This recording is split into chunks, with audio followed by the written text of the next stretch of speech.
Good morning.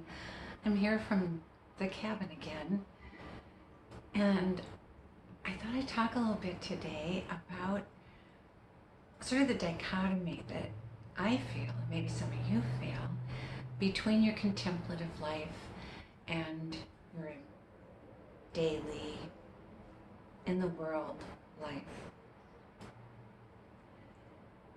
Sometimes it feels like a big dichotomy to me, and yet there are so many throughout time that have a sense of, I don't know, I'm just thinking of one of my favorite writers, Thomas Merton, and he had this very deeply yearning call to solitude, contemplation, and yet he also had a very deep call to helping people to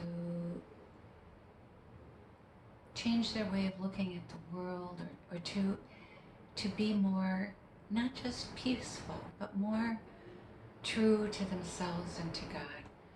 And I'm a big reader of his journals, and he has this one toward the end of his life that's called Turning to the World. And so, some of us do things in a straight line, but not too many of us. And so he kind of spent this in the world life at the beginning of his life, and he spent it in the world life at the end of his life.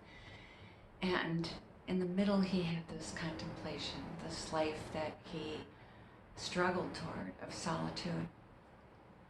And so I'm familiar with that, and there are certainly many modern day people who do this combining of a contemplative and a life that reaches out and shares.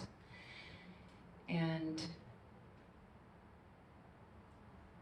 so in my contemplation this morning, there was just this little thing that happened, and I experience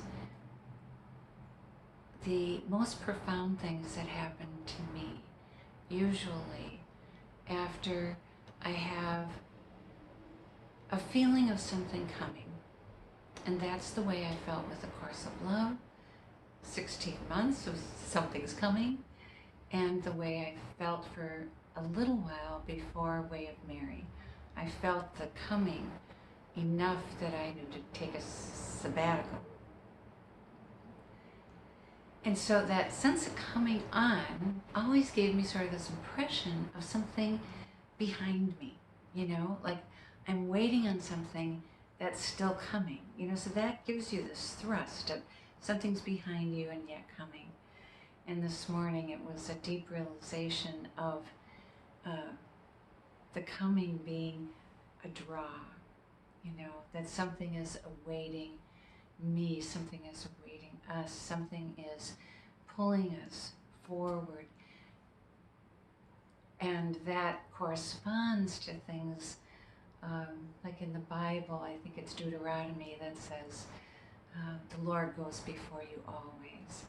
And so that mystery is, rather than something that we wait on thinking it's behind us, I just thought I'd share that as a waiting that's happening in front of us, that we're moving always to something that's drawing us to a bigger heart and to a bigger life. Thanks for being with me.